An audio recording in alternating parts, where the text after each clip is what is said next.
it is super awkward for me to try and teach it. Like, this is a giant lecture class with a whole bunch of students, and it's just 3 people that don't want to talk to me or answer questions. Mr. I said something. I'm scared to answer questions because then I'm gonna be wrong and it's immortalized on the recording.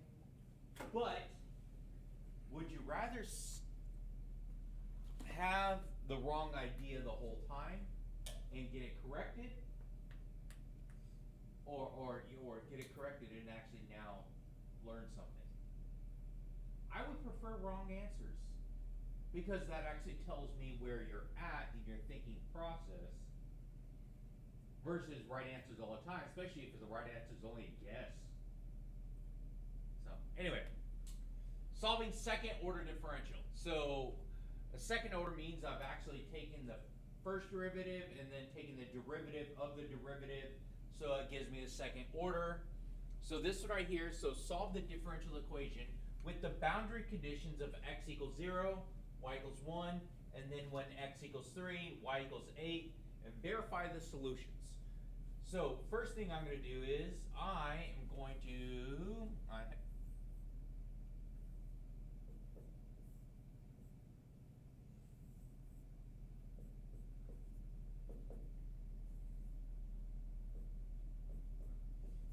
Alright, so take the antiderivative of this.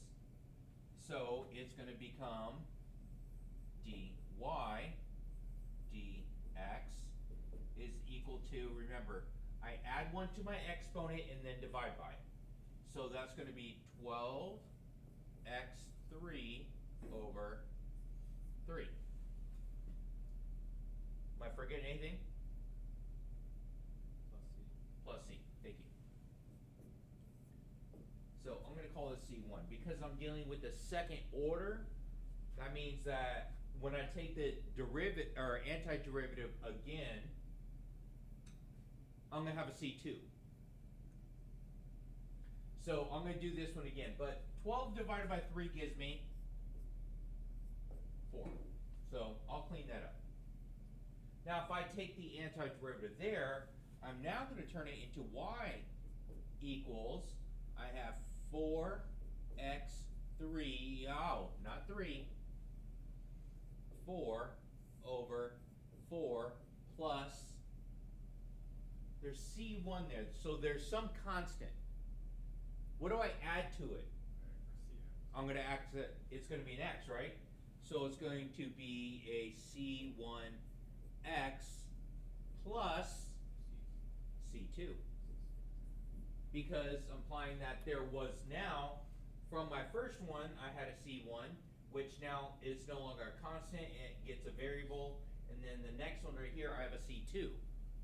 So from there, that's going to help us out. So now, with that information, I'm going to have the 4 over 4, though. What could I do with that 4 over 4? Simplify, right? X fourth.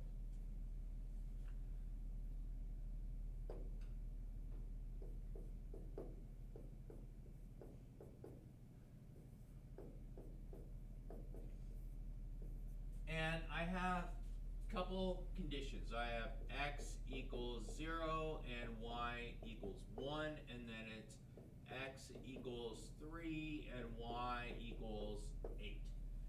So I'm going to do it 2 times. This is what was given to me in my instructions on this one. So I'm going to start with that first one. I'm going to plug in the x's and the y. So as I plug in x is 0 and y is 1, so that's going to be 1 equals 0 to the 4th plus c1 times 0 plus c2, c2. Come on, brain. 2, c2. And 0 is the magic number. So 0 helps me out because that's going to take care of my c1, isn't it? My c1 goes away, and my x to the 4th also goes away. So what does this give me right here? Very good. So C2 is equal to 1. That's going to be helpful. And now I'm going to use that information on my next one over here. So I'm going to say that I'm going to have 8 equals 3 raised to the 4th plus C1 times 3 plus 1.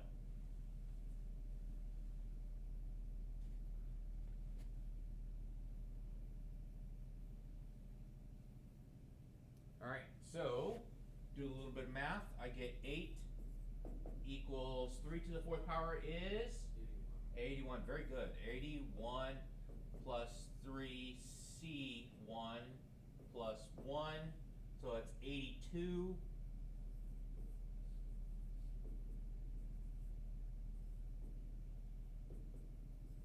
Subtract 82 from both sides. I should get a negative 74 equals 3C1. So C1 is equal to negative 74 over 3. So I have now also solved for my initial conditions, all my initial conditions. So now my equation, which I'm going to change this up here. So I'm going to have that y equals x to the 4th minus 74 over 3x plus 1. This is my everything. This is initial condition. This is what I started off with to get to my second order derivative.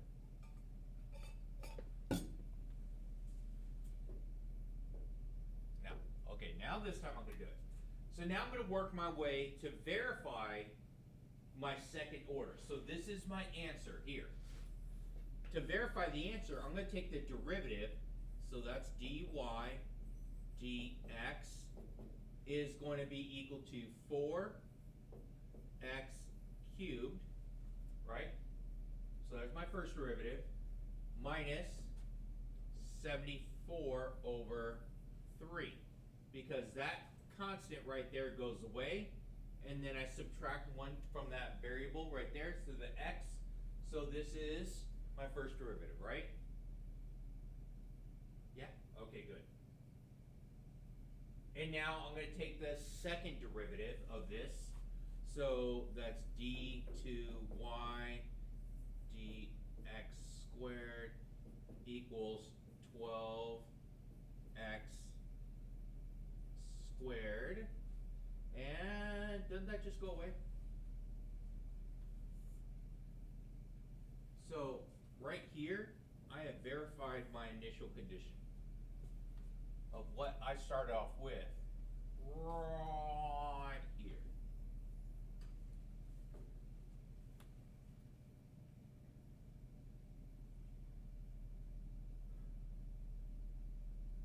Can any of you think of some other way I could actually use this? Right now it's just as with my x's and y's. Oh, very good, rectilinear. So I could actually refer to this using the same thing as I have acceleration, right? I have acceleration given some value. So acceleration and velocity, I could plug those in using acceleration and velocity, right? So, but this one right here is super basic as it is set up. But don't forget then my position, which is s of t. And then it goes, after that I have v of t.